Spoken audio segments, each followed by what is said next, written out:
السلام علیکم. آج ہمارے ساتھ جو انٹرویو کے لیے شخصیت ہیں ان کا نام ہے سر عمار جعفری صاحب، جو کہ ڈیجیٹل پاکستان کے فاؤنڈر ہیں، اور ان کا تعارف ہم انہی کی زبان سے پوچھیں. سر آپ اپنا تھوڑا تعارف کریں. جی، عمار جعفری میرا نام ہے. میں former additional D G F I A کا ریٹائرمنٹ کے بعد جو انہوں نے نام لیا ہے ڈیجیٹل پاکستان، اس پہ کام شروع کیا تھا. اور بیسک جو ہمارا کام ہے اس وقت وہ ایمرجنگ ٹیکنالوجیز کے اوپر ہے اور ایس ڈی جیز کے اوپر ہے. باقی اس کے وجہ سے کافی چیزیں اس کے ساتھ الائڈ کر رہے ہیں. سر آپ نے گورنمنٹ میں کتنے سال سرو کیے ہیں؟ پورے 40 سال. تو سر عموماً یہ دیکھا جاتا ہے کہ جو لوگ گورنمنٹ میں سرو کرتے ہیں اس کے بعد وہ گوشہ تنہائی اختیار کر دیتے ہیں، مطلب اتنا کام نہیں کرتے. تو آپ کو کس چیز نے موٹیویٹ کیا، آپ کیوں اس فیلڈ میں آئے؟ دیکھو، گورنمنٹ میں میں جب تھا تو جو میں کرنا چاہتا تھا میں نہیں کر سکتا، کیونکہ مجبور تھا رول ریگولیشن کی وجہ سے. مجھے ایک اسٹرکچر میں چلنا پڑتا تھا. میری بڑی خواہش تھی کہ جو ہے نا لیٹسٹ ٹیکنالوجی یہ دیہات تک پہنچ جائے. یہ جو آئی ڈی کارڈ ہے نا آپ کا، جو آپ دیکھتے ہیں نا ایشو کرتا ہے، میں اس کا پہلا گریڈ 17 آفیسر تھا. تو میں دیکھتا تھا کہ بہت بنیادی فرق تھا شہروں میں دیہاتوں میں. مجھے بہت موقع ملتا تھا. یہ حافظ آباد، گجرات، لال محسن میں بہت ٹریول کرتا تھا. تو میں دیکھتا تھا کہ بہت فرق ہے شہروں میں اور دیہاتوں کے. تو میں ارلی ایج میں اپنی لائف کی بڑا کلیئر ہو گیا تھا کہ جب تک یہ جو ایڈوانسمنٹ ہے یہ دیہاتوں نہیں جائے گی تو ہمارا ملک ترقی نہیں کر سکتا. میں نے بڑی کوشش کی گورنمنٹ میں رہ کے وہ کرنے کی، لیکن سارا مجبوری تھی. میری پوسٹنگ کوئی اور ہو گئی، میرے پاس وہ کام نہیں تھا تو میں نہیں کر سکا. تو جب میں ریٹائر ہوا تو پھر میں نے ای ولیج سے اپنا کام شروع کیا. اور آپ یقین جانے سارے کہ مجھے 5 سال لگے. 5 سال مجھے لوگ بیوقوف کہتے تھے، کہتے ہیں یہ عجیب آدمی ہے، جاتے میں جائے کہتے ہیں یہاں پہ یہ کہتا ہے انٹرنیٹ تو ہے نہیں، بجلی نہیں ہے، پانی نہیں، کیسے بات کرو گے. میں کہتا نہیں، انٹرنیٹ بھی آ جائے گا، بجلی بھی آ جائے گی، سب کچھ ہو جائے گا، لیکن اسکل تیار کرو. تو 5 سال لگے. یہ میرا وواد سے ہم نے بھی شروع کیا تھا بیسیکلی. تو 5 سال جب لگ گئے تو پھر کچھ تھوڑی سی لوگوں نے میری بات سمجھنی شروع کی. تو پھر میں نے چھوڑ ڈالا کہ یونیورسٹیاں وہ نہیں پڑھا رہی ہیں ان کو پڑھانا چاہیے. تو پھر میں نے یہ یونیورسٹی پلس کی بات کی. مجھے لگا خاصی یہ لگا کہ شاید میں وقت سے پہلے کو بات کر رہا ہوں. تو یہ بڑا ایک قوموں کی زندگی میں مسئلہ ہوتا ہے کہ جب آپ کوئی وقت سے پہلے بات کرتے ہیں تو لوگ یا آپ کو بیوقوف سمجھتے ہیں یا آپ کی بات نہیں سمجھتے. وہی ہوا ایکچولی، وہ لاجیکل سی بات ہے. دیکھیں، جس شخص نے کہا تھا نا کہ جو زمین ہے سورج کی گھومتی ہے، وہ ضائع موت ہو گئی تھی. ٹھیک ہے، تو جب ضائع موت ہو گئی تو لوگوں نے کہا معافی مانگنے معاف کر دیں گے تمہیں. تو جب اس نے خیر معافی مانگ لی تو اس نے کہنے پہ تو نکلنے لگا تو جج سے کہا تھا کہ سر آپ کی مہربانی اپنی معاف کر دی کہ زمین پہ بھی گھومتی رہے گی. تو بات یہ ہے کہ اس کو بعد زمین گھوم رہی ہے. تو یہ لاجیکل بات ہے. تو اگر میں آج کی بات کروں آپ سے، یہ ماضی تو گزر گیا، اب تو سارے کو ہر چیز کا پتہ ہے. اب کو آئیڈیا 5G کیا ہے؟ 5G جو ہے 4G into 100 ہے. Simple 4G into 100. اب آپ اس سے ملٹیپلائی کر دیکھیں. اچھا، اس کے اوپر وہ چیزیں آئیں گی جس کا آج تصور نہیں ہے. اس میں ایک کانسیپٹ آ رہا ہے ورچوئلائزیشن. آپ کا راؤٹر ورچوئل ہوگا، آپ کا سوئچ ورچوئل ہوگا، ہر چیز ورچوئل ہوگی. آپ یہ آپ کی یہ جو بلڈنگز کا جو اسٹرکچر ہے یاد ہو جائے گا. یہ بینکس یہ نہیں ہوگی جس میں بلڈنگز ہوتی ہیں. اب یہ سب چیز نظر آ رہی ہیں، لیکن مسئلہ یہ ہے کہ اگر میں کہوں تو لوگ مجھے پاگل کہیں گے، عجیب آدمی ہے. میں جب جاتا ہوں یونیورسٹیوں میں تو میں جب دیکھتا ہوں اتنی ایکڑ زمین تو مجھے ہنسی آتی ہے. امریکہ میں 2 کمروں کے اندر وہ یونیورسٹی چلا رہے ہوتے ہیں. تو ہماری پرسیپشن غلط ہے. ہم بڑی کوٹھی کو، بڑے دفتر کو، بڑے بلڈنگ کو سمجھتے ہیں. ایسی بات نہیں ہے. جب یہ انٹرنیٹ آ گئے تو یہ ختم ہو گئی بات. تو جو ابھی تک چیزیں آئی ہیں اس سے بہت تیزی سے آگے چیزیں آنے والی ہیں. یعنی ابھی تو یہ چیزیں دیکھ رہے ہیں نا، یہ پھر انڈرسٹینڈیبل ہے. لیکن جو یہ آرٹیفیشل انٹیلیجنس کے ہے یہ کیا کر رہی ہے؟ یہ دیکھیں، آج ہی صبح ایک آدمی میرے سے بحث کرا تھا، مجھے بڑی ہنسی آ رہی تھی اس کے اوپر. مجھے کہا یہ کیسے ممکن ہے کہ 800 لوگوں کا جاب 2 مشینیں کریں گی، باقی 798 لوگ کہاں جائیں گے؟ میں کہا 798 لوگ مزید جاب سیکھیں گے. تو کہیں ان کو تو جاب آتے ہی نہیں ہے. دیکھیں ایک مثال دیتا ہوں اچھی. پہلے بھٹے میں اینٹیں بنتی تھی، وہ کتنا ظلم تھا ان بچوں کے ساتھ. آپ خود دیکھتے ہیں ان کے پھیپھڑے تباہ کرتے ہیں. اچھا، ظاہر ہے مجبوری ہے، بچے جا رہے ہیں، بچیاں بچے عورتیں لگی ہوئی ہیں، آپ دیکھتے ہو. ٹھیک ہے، اب مشینیں آ گئی ہیں اس میں ٹھگ ٹھگ. اب وہ لوگ تنگ ہیں. اب وہ یہ کہہ رہے ہیں کہ جو بھٹے کی بھائی بھٹے کی نوکریاں نہیں گئی ہیں، آپ یہ کام سیکھیں جب نیا کام آ گیا ہے. تو ہماری پرابلم یہ ہے ہم صدیوں سے پرانے کام کیے چلے آ رہے ہیں. یعنی ایک زمانے میں عورتیں اپلے لگاتی تھی, ابھی بھی لگاتی ہیں دیہاتوں میں. باہر کے ملکوں میں کیا ہے, اس کو وہ چھوٹے بال بنا لیتے ہیں, اس کو وہ سولر پہ ٹرائی کر لیتے ہیں, وہ بال بکتے ہیں. ایسے مہنگے بکتے ہیں, کوئی حساب نہیں. جو ہے نا کانسیپٹ ویلیو ایڈ کرنے کا چیز کے اوپر وہ ختم ہو چکا ہے.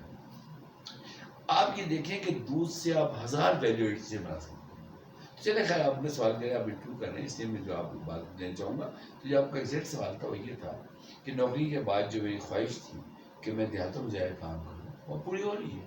میں روز صبح 10 بجے کا لگا ہوتا ہوں, لیکن ابھی بھی اتنا بڑا فاصلہ ہے انڈرسٹینڈنگ کے اندر کہ یہ میرے اکیلے تو بس کی بات نہیں ہوگی. تو میں نے طریقہ یہ سوچا ہے کہ بھائی بچے بلاؤ, ان کو باتیں سمجھاؤ, پھر وہ جا کے بات کریں. بس عدیل کیوں نہ کام کرے سیالکوٹ جا کے, تم کیا رویہ خان جا کے بات کرو, ہم جا کر نہ کام کرے جا کے. بس میں ان کو سمجھا دوں یہ بات ختم ہو. میں تمہیں کل پرسوں بھی کہہ رہا تھا کہ تم سارے میرے بازو ہو, آگے تم اپنے بازو بناؤ. اگر تم اپنے بازو نہیں بناؤ گے, یقین جان لو تم نہیں کر سکتے. علم جو ہے نا, علم وہ بانٹنے سے بڑھتا ہے. میرے ہاتھ میں کبھی کوئی تم چیز نہیں دیکھو گے. مجھے جو آتا ہے میں لوگوں کو بتایا, تو جو آتا ہے بتایا تو لوگوں کو. تو اس سے کیا ہوتا ہے, لوگ مجھے سوال کرتے ہیں, مجھے وہ سوال نہیں آتا میں پڑھتا ہوں اس کو, اور پڑھنے کا تو بس نہیں ختم ہو گیا. آپ کوئی لفظ لکھ دیں انٹرنیٹ کے اوپر, گوگل کے اوپر, یا کچھ ضرور مل جائے گا آپ کو اس کا. بس وہ سرچ ورڈ ٹھیک ہونے چاہیے. آپ کو کیا چیزیں جو اویلیبل نہیں ہے ہمارے, ٹیڈ ٹاکس ہے, اس کی آپ لکھیں, آپ کو انگلش نہیں آتی, آپ لکھیں ہندی, اردو, کچھ بھی لکھ دیں آ جائے گی. اردو میں کم چیزیں, ہندی لکھیں زیادہ چیزیں آ جاتی ہیں. ٹھیک ہے. آپ کیا سمجھتے ہیں آپ کی ڈرائیونگ فورس کیا ہے, آپ کو کیا چیز زیادہ موٹیویٹ کرتی ہے؟ مجھے لگتا ہے کہ میں کچھ کر سکتا ہوں بس. اور سر جو آپ کو فیلئرز آتے ہیں تو آپ ان کو ہینڈل کیسے کرتے ہیں؟ خدا سے دعا کرتا ہوں. ایک اور بات ہوں, والدین مرنے کے بعد بھی دعا کرتا ہوں. کنوکشن ہے میری اس کی. والدین کبھی نہ سوچنا کہ والدین زندہ کو تو ہمیشہ کرتے ہیں, اگر وہ والدین نہیں آتے تو آپ ان سے بات کریں, اللہ سے بات کریں, ان سے کنوکشن ہی. دیکھیے بڑی سمپل سی بات ہے, ہر مسئلے کو تو حل ہے نہیں میرے پاس کہ میں کوئی چیز کر گیا. ہمیں لمیٹیڈ, یہ پانی کی بوتل ہے, یہ آدھی خالی ہے, میں یہ پانی آدھی بوتل خالی کی تھی, میں بنا کی کرے گا, نہیں آدھی بھری ہوئی ہے یار, آدھی بھری یار, بس ٹھیک ہے آدھی کافی ہے, میری میں سے مینج کر لوں گا. ہم آدھی خالی کا روڈل ہوتے رہتے ہیں. تو یار جو بھری ہوئی ہے اس کو دیکھو نا, اس کے بعد پھر دیکھیں, کوشش کریں. میں نے آپ سے کہا نا کہ اگلے گھنٹے کا ہمیں نہیں پتا, تو جو چیز کا نہیں پتا پریشان کیوں نہ اس کے لیے, جس کا پتہ ہے اس مومنٹ میں زندہ رہو جہاں بیٹھے ہو. آج ہم سارے اکٹھے بیٹھے ہیں نا, یہ مومنٹ امپورٹنٹ ہے. کل ہی میرے ساتھ تھے, ایک دوست کے پاس گئے, پہلے سے بڑا دوست ہے. مجھے ایک لمحہ نظر نہیں آتا ہے کبھی ہم نے دوسرے کو ڈسٹرسٹ کیا. دوست کیا ہوتا ہے, اب ایک حضرت علی کا قول ہے کہ جب آپ دوست پک کرتے ہیں تو اپنے جانے کی پہلی رو پک کر لیتے ہیں. جو لوگ کھڑے ہوئے پہلی رو جانے میں کھڑی ہوتی ہے, باقی تو پیچھے روز ہوتی ہے, پہلی رو میں کون کھڑا ہوگا, وہ دوست ہوتا ہے آپ کا. وہ پراؤڈلی آگے آتا ہے کہ میں دوست. مطلب کہنے کا مطلب یہ ہے کہ بہت اچھی سلیکشن کریں دوستوں کی, اور دوست ایسے ہوں آپ کے. میں ایسے سوچتا ہوں دوست کے, میری ڈیفینیشن کیا ہے دوست کی. اب بات نہیں کر رہا آپ سے, آپ خوش ہو رہے ہیں, اس کی آنکھوں میں دیکھ کے سمجھ رہے ہیں کہ اس کی ضرورت کیا ہے. بات نہیں کر رہا ہوں آپ سے, آپ اچھا, آپ کو اچھا لگ رہا ہے, وہ دوست ہوتا ہے. یہ کیا دوستی کے, وہ افسر آ گیا تو آپ خوش ہو گئے کہ وہ کیا دے گا, خدا کے علاوہ کوئی کچھ نہیں سکتا. سر زندگی کا سب سے بڑا سبق جو آپ نے سیکھا؟ اپنے اوپر اعتماد کرو, اللہ تعالیٰ سے دعا کرو, اور زیرو, میں کہوں گا زیرو ایکسپیکٹیشن فالو کیجیے. پھر جو ملے گا آپ خوش ہوں گے, اس میں جو ملے گا آپ خوش ہوں گے. اور آپ نے ایکسپیکٹیشن رکھی کہ جی یہ ہوگا, یہ ہوگا, جی میں تو جہاں کہہ رہا جہاں تک پہنچ جائے گا 7 بجے سے, اور جی وہ آئے گا نان پراٹھے نائی لا کے آئے گا, ایکسپیکٹیشن ٹھیک آ گیا, وہ یار کیا بات ہے, مزہ آ گیا. نہیں آ گیا خیر ہے, کوئی بات نہیں, کیا آپ ڈسپوائنٹ نہیں ہوں گے. ہماری ڈس اپوائنٹمنٹ شروع ہی جب ہوتی ہے جب ہم ایک دم امید باندھ دیتے ہیں. اس سے کیا ہوتا ہے وہ اتنی سی بری نہیں ہوتی, آپ پچھاڑ جاتے ہیں. میں پھر ریپیٹ کروں گا, خدا کے علاوہ کوئی مدد نہیں کرے گا. یہ سب دنیاوی مددیں ہوتی ہیں, اسے فون کر دیا, اسے کہہ دیا, وہ دنیاوی مددیں ہوتی ہیں, وہ نفع نقصان کی بنیاد پہ ہوتی ہے گیون ٹائم کی. آپ ذرا لک بیک, خیر میں تو بہت زیادہ زندگی گزار کے یہاں بیٹھا ہوں, آ کے اپنی زندگی میں دیکھیں جو 5 سال کا دوست تھا کدھر دوست نہیں ہے اس وقت آپ کا, 3 سال پرانا دوست کدھر نہیں ہے, اس وقت کے حساب سے دوست تھا آپ کا جب اس وقت ضرورت تھی آپ کی. آپ کی ضرورتیں بڑھتی رہتی ہیں, آپ کی خواہشیں بڑھتی رہتی ہیں, وہ چلتی ہیں. سر آپ 8 سے 9 ایک میٹنگ کرتے ہیں, 9 سے 10 میٹنگ کرتے ہیں اور کنٹینیوس میٹنگ کر رہے ہیں, تو ہمیں میٹنگ ہے, انٹرویو ختم کرے گا کوئی بھی میٹنگ ہو جائے گی, لوگ بلکہ لوگ کر رہے ہوں گے اس کے اوپر جناب. آپ کا اپروکسیمیٹلی زیادہ تر ٹائم میٹنگز میں ہی جاتا ہے, تو آپ باقی زندگی کو کیسے مینیج کرتے ہیں آپ؟ مطلب کہ رات کو 1 بجے بھی میٹنگ ہوتی ہے, صبح 8 بجے پھر میٹنگ ہوتی ہے. تمہارے سے پہلے میں آپ کو ارے تمہارے سے پہلے آج 10 بجے بتا رہا ہوں. میں نے ابھی کسی کو کہا, میں شروع بھی کروں گا, ٹائم مینجمنٹ بہت ضروری ہے. اگر آپ زندگی میں ٹائم مینجمنٹ سمجھ گئے نا تو آپ سارے مسئلے ختم ہو جائیں گے. دیکھیے آپ کی فیملی بھی ہے, آپ کے دوست بھی ہیں, آپ کے ایکسٹینڈیڈ ریلیٹیوز بھی ہے, سب کو ٹائم دینا. سر آپ خود بھی گورنمنٹ میں رہ چکے ہیں, تو آپ کو کیا لگتا ہے کہ ہم کیوں مطلب کلیکٹیولی ترقی نہیں کر رہے؟ اب لائک جیسے بہت سارے انیشیٹوز ہیں جو ہم نے انڈیا سے پہلے لیے تھے, لیکن انڈیا اس میں ہم سے بہت آگے ہے, حالانکہ وہ اس نے انیشیٹو بہت بعد میں لیا. آپ نے انڈیا کی بات کی, میں آپ کو انڈیا کا جواب دوں گا. غالباً مجھے اپنے آدمی 8 یا 9 میں انڈیا گیا ہے کانفرنس میں, وہ انٹرپول کی کانفرنس تھی, تو میں نے ان کا ہال بھرا ہوا تھا, بہت سے لوگ بیٹھے تھے بہت سارے. میں نے کہا کہ ہم آپ سے کہیں آگے تھے سائبر سیکورٹی کے, اور آپ یقین جانیں کہ 2002 میں FIA میں ونگ بن چکا ہے. میں نے بھی فیس بک ڈالا تھا 2004 کی.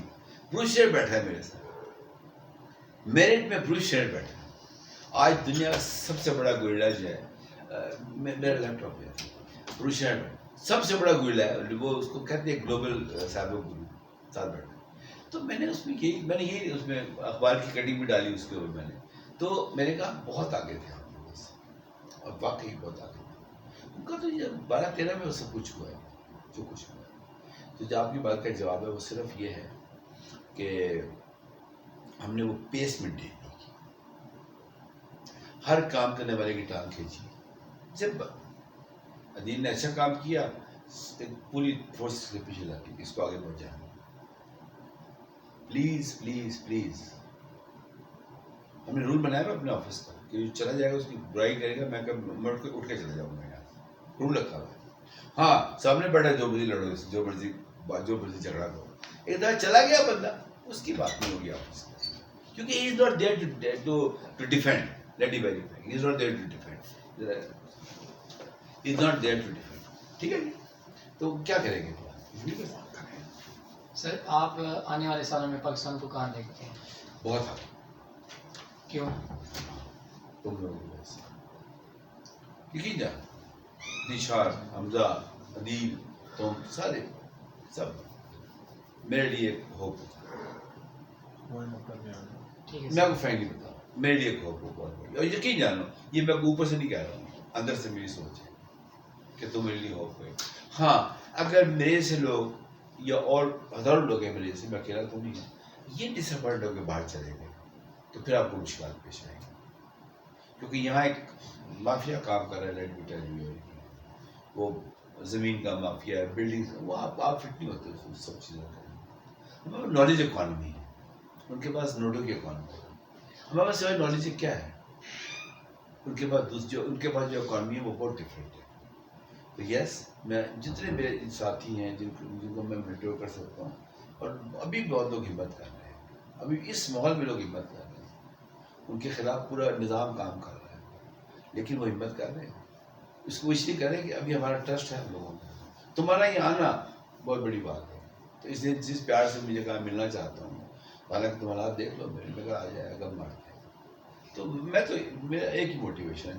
میں اکثر لوگوں کو جب مجھے وہ بہت پریشان ہوتا ہوں تو میں کہتا ہوں دیکھو بھائی میرے تینوں بچے مجھ سے باہر ہیں, مجھے 10 منٹ لگیں گے مجھ سے جانے کے, میرے کپڑے باہر پڑے, الماری میں کپڑے پڑے ہیں, مجھے کوئی میرے پوتا پوتی نوازا نوازی میں انتظار کر رہے ہیں. تو جب جاؤں گا نا ایئرپورٹ پہ تو میں ویڈیو ڈالوں گا, کیونکہ میں نے کوشش کی بڑی ایمانداری سے کی, نہیں کر سکا میں کیا کر سکتا ہوں, لیکن شاید اس کے بعد میں ڈبے واپس آؤں گا, فائدہ نہیں ہوگا اس کا. ہاں بظاہر اب کام کر کے دکھاؤں تھوڑا سا, ٹھیک ہے. میں نے آپ روز میں ایسا ہوتے ہیں, صبح شام تک مشکلات پیش آ رہی ہوتی ہیں, کبھی بجلی کا بل نہیں ہے, کبھی تو ہم فیس کر رہے ہیں نا, آرام سے اپنے بیٹھے ہیں نا, کھانا کھا رہے ہیں نا, مزے کر رہے ہیں نا, کوئی مثلا گپے بھی لگاتے ہیں, کام بھی کرتے ہیں.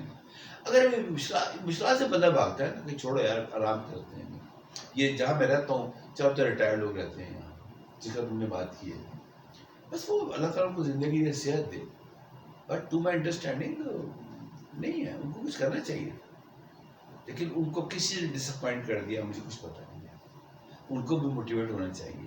میرے اگر بس میں ہو تو میں کہوں آخری سانس تک کام کرو. کہتے ہیں نا ہی died with boots on, boots تھے اس کے, پہلا اپنے بوٹس پہنے ہوئے تھے. یہ کیا زندگی ہوئی کہ جی آخری 8 سال یا مار جب سب بستر میں پڑے رہے, اخبار پڑھتے رہے, ٹی وی دیکھتے رہے. ٹھیک ہے سر, آخر میں کوئی سب پیغام دینا چاہیں؟ بس میں نے کہا نا اپنے والدین کی عزت کرو, اس کے علاوہ کوئی تمہارا ساتھ تمہارے لیے دعا کی یاد نہیں اٹھائے گا. خدا پہ یقین رکھو, اپنے اوپر اعتماد, جو کام کرو اپنے اوپر کہ یہ کر لوں گا, بس اللہ تعالیٰ مدد کرے.